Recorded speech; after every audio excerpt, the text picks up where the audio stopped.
പ്രണയിനി ഭാഗം 11. Sorry Edwin, ഞാൻ നന്ദേട്ടനാണെന്ന് കരുതി ഒന്ന് പേടിപ്പിക്കാമെന്ന് വെച്ചാ ഇങ്ങനെ ചെയ്തത്. അത് താനായിരിക്കുമെന്ന് കരുതിയതേയില്ല. ചമ്മൽ അഭിനയിച്ചുകൊണ്ടുള്ള അവളുടെ വാക്കുകൾ കേട്ടപ്പോൾ എഡ്വി അവളെ നോക്കി ചിരിച്ചു. ഇതൊക്കെ നോക്കിയും കണ്ടുമൊക്കെ ചെയ്യേണ്ടതല്ലേ ശില്പ. എൻ്റെ സ്ഥാനത്ത് വേറെ ആരെങ്കിലും ആണെങ്കിൽ ഇപ്പോൾ തന്നെ അടിച്ചേനെ. ഉലഞ്ഞിരിക്കുന്ന തൻ്റെ ഷർട്ട് നേരെയാക്കിക്കൊണ്ട് എഡ്വി പറഞ്ഞു. അതും ശരിയാ. Anyway I am really sorry, Shilpa വീണ്ടും അവനോട് പറഞ്ഞു. ഹേയ്, അതിൻ്റെ ആവശ്യമില്ല. താൻ നന്ദകിഷോർ ആണെന്ന് കരുതി ചെയ്തു പോയതല്ലേ. It's okay.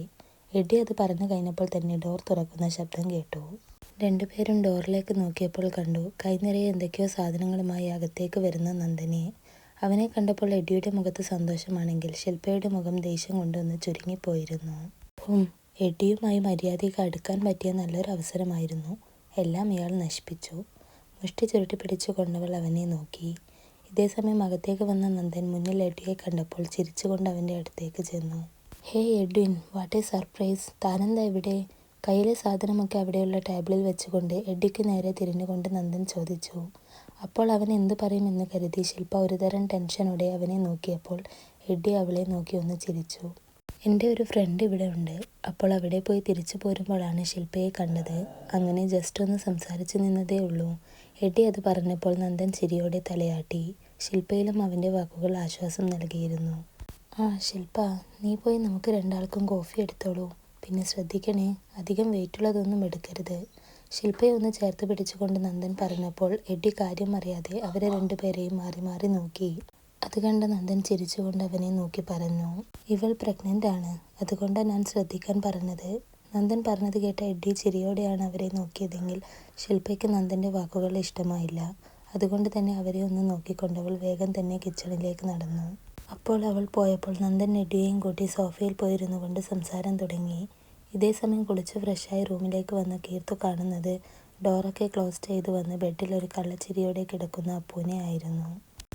എന്താണ് മിസ്റ്റർ അർണവ് ഈ സമയത്ത് ഇവിടേക്കൊരു വരവൊക്കെ? എന്താ ഉദ്ദേശം?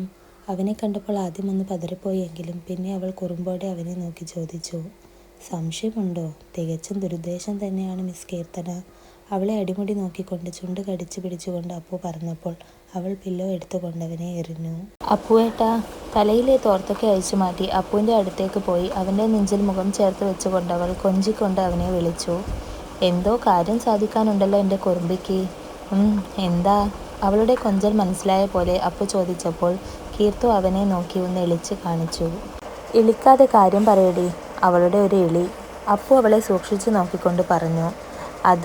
അത് വേറൊന്നുമല്ല അപ്പുവേട്ടാ. നാളെ നമുക്ക് ലീവെടുത്ത് എല്ലാവർക്കും കൂടെ എവിടേക്കെങ്കിലും ഒരു ട്രിപ്പ് പോയാലോ? അവൻ്റെ ഷർട്ടിൽ പിടിച്ചുകൊണ്ട് കീർത്തു അതേ ഇളിയോടെ ചോദിച്ചു. നീ ഇതെന്താ പറയുന്നത് കീർത്തു? നമുക്ക് ലീവെടുക്കുന്നതിൽ കുഴപ്പമില്ല. പക്ഷേ ആരു? അവളിപ്പോൾ ജോലിയിൽ കയറിയതല്ലേ ഉള്ളൂ, അപ്പു പറഞ്ഞു. എൻ്റെ മനുഷ്യ, നിങ്ങളുടെ പെങ്ങൾ തന്നെയാണ് പറഞ്ഞത് ഒരു യാത്ര പോയാലോ, ഏട്ടനോട് ചോദിക്കുമോ എന്ന്. പിന്നെ നമുക്ക് പോകുമ്പോൾ ചേട്ടായിയെയും കൂട്ടാം. അപ്പോൾ അടിപൊളിയായിരിക്കും. ആവേശത്തോടെ ആഗ്രഹത്തോടെ അവൾ പറയുന്നത് കേട്ടപ്പോൾ എതിർക്കാൻ അപ്പുവിനാവുമായിരുന്നില്ല. നിങ്ങൾക്ക് പോകണമെന്നാണെങ്കിൽ പോകാം. പക്ഷേ എഡ്വി വരുമോ നമ്മുടെ കൂടെ? വന്നാൽ തന്നെ അത് ആരുവിന് ഇഷ്ടമാകുമോ? തൻ്റെ മനസ്സിലുള്ളത് അങ്ങനെ തന്നെ അപ്പു അവളോട് ചോദിച്ചു. അതോർത്ത് പേടിക്കേണ്ട അപ്പുവേട്ടാ. ഞാൻ അവളോട് അപ്പോൾ തന്നെ ചെറുതായി ഒന്ന് സൂചിപ്പിച്ചിരുന്നു ചേട്ടായിയെ കൂട്ടുന്ന കാര്യം. എന്തോ ഭാഗ്യം കൊണ്ടവൾ ഒന്നും പറഞ്ഞില്ല. അതുകൊണ്ട് നമുക്ക് എല്ലാവർക്കും പോകാം ഏട്ടാ, പ്ലീസ്. എൻ്റെ നല്ല ഏട്ടനല്ലേ. കീർത്തു അതും പറഞ്ഞുകൊണ്ട് അപ്പുവിൻ്റെ നെഞ്ചിൽ അമർത്തി ചുംബിച്ചു. അത് കണ്ട അപ്പു ചിരിച്ചുകൊണ്ട് അവളെ പൊക്കിയെടുത്ത് മുഴുവനായും അവൻ്റെ മേലേക്ക് കയറ്റി കിടത്തി. ഓക്കെ, സമ്മതിച്ചു. ഇനി ഞാൻ വിടാത്തത് കൊണ്ട് മുഖം വീർപ്പിച്ച് നിൽക്കാനൊന്നും പോണ്ട. നാളെ തന്നെ പോയേക്കാം. എന്താ, പോരെ? അപ്പു പറഞ്ഞപ്പോൾ കീർത്തു സന്തോഷത്തോടെ അവൻ്റെ കഴുത്തിൽ മുഖം പൂഴ്ത്തി കിടന്നു. അപ്പോൾ അപ്പുവും ഒരു ചിരിയോടെ അവളെ പൊതിഞ്ഞു പിടിച്ച് കിടന്നു. ഇരുവരും പരസ്പരം ഹൃദയതാളം അറിഞ്ഞുകൊണ്ട് അങ്ങനെ തന്നെ കിടന്നു. ഇതേസമയം എവിടെയും ഒരു ജോലി ശരിയായില്ല എന്ന് എഡ്വിയോട് പറയുകയാണ് നന്ദൻ. ശില്പ കൊണ്ടുകൊടുത്ത കോഫിയൊക്കെ കുടിച്ച് റൂമിന് പുറത്തേക്ക് ഇറങ്ങി സംസാരിക്കുകയായിരുന്നു അവർ. നന്ദൻ, ഇപ്പോൾ തനിക്കൊരു ജോലി വേണം, അത്രയല്ലേ ഉള്ളൂ. തൽക്കാലം താൻ ഞങ്ങളുടെ കമ്പനിയിൽ വന്നോടോ. ഞാൻ ഡാഡിയോട് പറയാം. Thank you so much Edwi. തൻ്റെ കമ്പനി SJ അല്ലേ? ഞാൻ നാളെ തന്നെ അവിടേക്ക് വരാം. നന്ദൻ അവനെ നോക്കി ചിരിച്ചുകൊണ്ട് പറഞ്ഞു. ഓക്കെ. ഇതാണ് അവിടുത്തെ കാർഡ്. ഇത് കാണിച്ചാൽ മതി കേട്ടോ. ഒരു കാർഡ് എടുത്ത് നന്ദൻ്റെ കയ്യിൽ കൊടുത്ത് എഡ്വി പറഞ്ഞപ്പോൾ നന്ദൻ അത് സന്തോഷത്തോടെ വാങ്ങി. എന്നാൽ ഓക്കെ നന്ദൻ, നാളെ കാണാം, ബായ്. എഡ്ഡി അതും പറഞ്ഞപ്പോൾ നന്ദൻ തിരിച്ചും ബായ് പറഞ്ഞുകൊണ്ട് റൂമിലേക്ക് കയറി ഡോറടച്ചു. ഇതേ സമയം നന്ദൻ്റെ റൂമിൽ നിന്ന് പുറത്തേക്ക് നടന്നുകൊണ്ടിരിക്കെ എഡ്ഡിക്ക് ആകെ തല കറങ്ങും പോലെ തോന്നി. ആദ്യം അത് തൻ്റെ തോന്നലാണെന്ന് കരുതി അവൻ നടക്കാൻ തുടങ്ങിയെങ്കിലും പിന്നെയും ചുറ്റുമുള്ളതൊക്കെ മങ്ങുന്നത് പോലെ തോന്നിയ അവൻ ഒരു നിമിഷം എന്ത് ചെയ്യണമെന്നറിയാതെ നിന്നുപോയി. എഡ്ഡിയോട് സംസാരിക്കാൻ വേണ്ടി നന്ദന് കൊടുക്കേണ്ട കോഫിയിൽ ശില്പ എന്തോ ഒരു പൊടി കലർത്തിയിരുന്നു. പക്ഷേ നിർഭാഗ്യവശാൽ അത് കിട്ടിയത് എഡ്ഡിക്കുമായിരുന്നു. അതുകൊണ്ടാണ് അവൻ ഇങ്ങനെ ആയത്. ഒട്ടും മുന്നോട്ട് നടക്കാനാവാതെ വന്ന എഡ്ഡി അവിടെയുള്ള ചുമരിൽ ചാരി നിന്നുകൊണ്ട് എങ്ങനെയൊക്കെയോ ഫോൺ എടുത്ത് അതിൽ നിന്ന് അപ്പുവിൻ്റെ നമ്പർ എടുത്ത് കോൾ ചെയ്തു. ഇതേ സമയം അപ്പുവും കീർത്തവും മുറിയിൽ നല്ല ഉറക്കമായിരുന്നു. അപ്പുവിൻ്റെ ഫോൺ ഹാളിലെ സോഫയിൽ കിടന്ന് റിങ്ങു ചെയ്യുന്നത് കേട്ട ആരു ആദ്യം അപ്പുവിനെ ഒന്ന് ചെന്ന് നോക്കിയെങ്കിലും അവർ ശാന്തമായി ഉറങ്ങുന്നത് കണ്ടപ്പോൾ അവൾക്ക് ഉണർത്താൻ കഴിഞ്ഞില്ല. പക്ഷേ 2-3 പ്രാവശ്യം ഫോൺ തുടർച്ചയായി റിങ് ചെയ്യുന്നത് കണ്ടപ്പോൾ ആരെങ്കിലും എന്തെങ്കിലും അത്യാവശ്യത്തിന് വിളിക്കുന്നതാവും എന്ന് കരുതിയ അവൾ പതിയെ ഫോൺ എടുത്ത് കോൾ അറ്റൻഡ് ചെയ്തു. ഹലോ അപ്പു, ഇത് ഞാനാണ്, എഡ്വിൻ. നീ ഒന്ന് പുറത്തേക്ക് വരുമോ? എനിക്കെന്തോ ഒരു ക്ഷീണം പോലെ, വേഗം വാ. അവളെക്കൊണ്ട് ഹലോ എന്ന് പറയാൻ പോലും സമ്മതിക്കാതെ മറുവശത്ത് നിന്ന് എഡ്ഡി അതും പറഞ്ഞുകൊണ്ട് കോൾ കട്ട് ചെയ്തപ്പോൾ ആരു ഒരു നിമിഷം അങ്ങനെ തന്നെ നിന്നുപോയി. മഹാദേവ, എഡ്വിൻ സാറിന് വയ്യ എന്ന് പറഞ്ഞല്ലേ ഇപ്പോൾ വിളിച്ചത്. ഇനിയിപ്പോൾ എന്ത് ചെയ്യും? പോകണോ? എന്തായാലും പോകാം, വയ്യാത്തതല്ലേ. ആരു ആത്മ. അവൾ അപ്പോൾ തന്നെ അപ്പുവിൻ്റെ ഫോൺ അവിടെ വെച്ചുകൊണ്ട് വേഗം തന്നെ ഡോർ തുറന്ന് പുറത്തേക്ക് ഇറങ്ങി. അപ്പോൾ കണ്ടു അവരുടെ റൂമിൽ നിന്ന് കുറച്ച് അകലെയായി തലയ്ക്ക് കൈയും കൊടുത്ത് ചുമരിൽ ചാരി നിൽക്കുന്ന എഡ്ഡിയെ. അവൻ്റെ ആ നിൽപ്പ് കണ്ടപ്പോൾ തന്നെ അവൾക്ക് മനസ്സിലായി അവൻ ഒട്ടും വയ്യ എന്ന്. അതുകൊണ്ട് തന്നെ ഒന്നും ഓർക്കാതെ അവൾ അവൻ്റെ അരികിലേക്ക് ഓടിച്ചെന്നു. കാതിലേക്ക് പാദസരത്തിൻ്റെ കിലുക്കം കേട്ടാണ് എഡ്ഡി പതിയെ തലചരിച്ച് നോക്കിയത്. അപ്പോൾ തനിക്ക് നേരെ ഓടിവരുന്ന ആരുവിനെ കണ്ടപ്പോൾ അവളുടെ മുഖത്തെ വെപ്രാളം കണ്ടപ്പോൾ വയ്യാത്ത അവസ്ഥയിലും അവൻ്റെ കണ്ണ് വിടർന്നു. എന്ത് പറ്റി സാർ? ഓടിച്ചെന്നവൻ്റെ കയ്യിൽ പിടിച്ചുകൊണ്ട് അവൾ ചോദിച്ചു.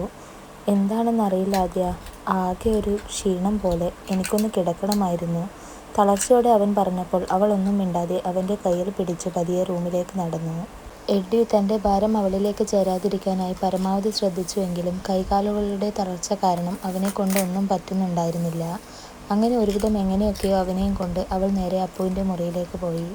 അവിടെ ബെഡിൽ അവനെ പതിയെ കിടത്തി ഫാനിട്ട് കൊടുത്തതിന് ശേഷം അവൾ വേഗം തന്നെ കിച്ചണിലേക്ക് ചെന്നു. ക്ഷീണമായതുകൊണ്ട് തന്നെ ലൈം ജ്യൂസ് അടിച്ചുകൊണ്ട് അവൾ വേഗം അവൻ്റെ അടുത്തേക്ക് ചെന്നു. സാർ, ഇത് കുടിക്കും, ക്ഷീണം മാറിക്കോളും.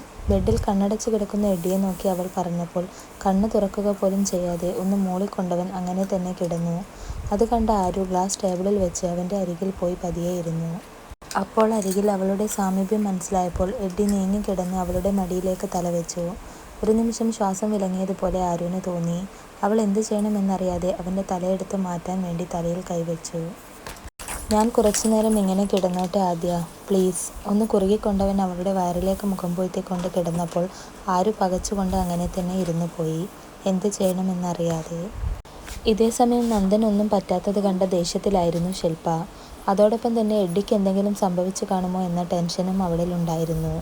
എന്നാൽ അവൻ തൻ്റെ പ്രാണൻ്റെ അടുത്ത് സുരക്ഷിതമായി തന്നെ എത്തിച്ചേർന്നിരുന്നു എന്ന് അവൾ അറിഞ്ഞതേയില്ല.